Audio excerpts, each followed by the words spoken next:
Ukrajina je jedním z největších producentů obilí na světě. Touto základní surovinou zásobuje obrovskou část našeho kontinentu, proto se jí také říká obilnice Evropy.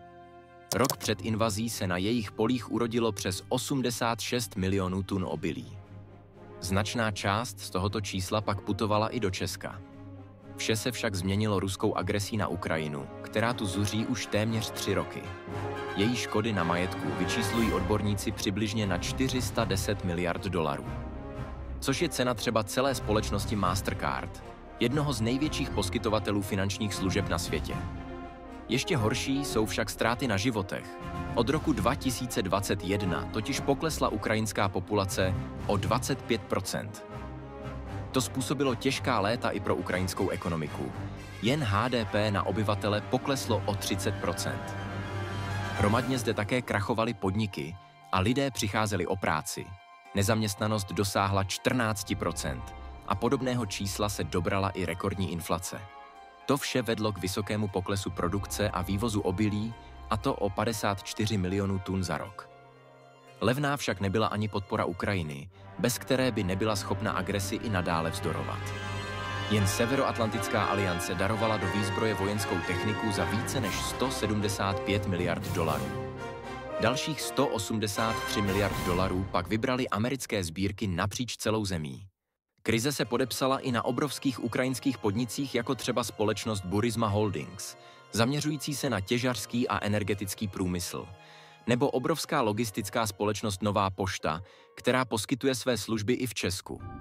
Nejhůř však dopadl gigantický komplex železáren a oceláren Azovstal, o nějž se vedly tvrdé boje již v první části konfliktu. Před útokem prý produkoval přes 6 milionů tun oceli ročně.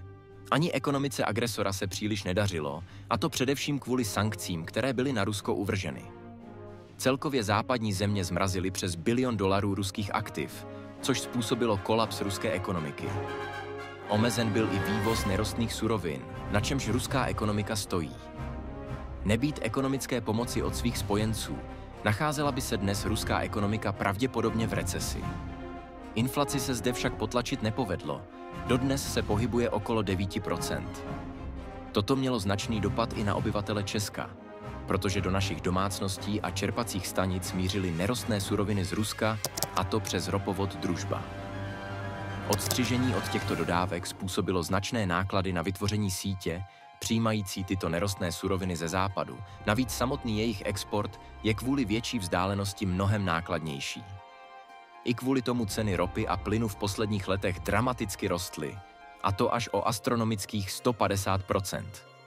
Některé státy se však postavily i na stranu agresora. Úzké vztahy s Ruskem i nadále udržují všechny státy BRICSu, což je v podstatě napodobenina Evropské unie. Indie s Čínou dokonce naznačili, že stojí na ruské straně. Ještě větší podpory se pak Vladimír Putin dočkal od Íránu, který dlouhodobě posílá sebevražedné drony do ruského arzenálu. Běloruský prezident dokonce dovolil invazním silám operaci z běloruského území a pokračoval ve zlepšování vztahů těchto dvou zemí, a to i mimo úroveň vojenské organizace ČSTO, ruské obdoby NATO. Nejotevřeněji se však zachoval vůdce Severní Koreje Kim Jong-un, který vyslal na pomoc 10 000 svých vojáků. Všechny tyto události obnovily napětí mezi Východem a Západem a zvýšily hrozbu jaderné války. Co se však zdražování v Česku a okolních státech týče, je jeho velká část také ovlivněna rostoucí snahou obchodníků vydělat na krizi.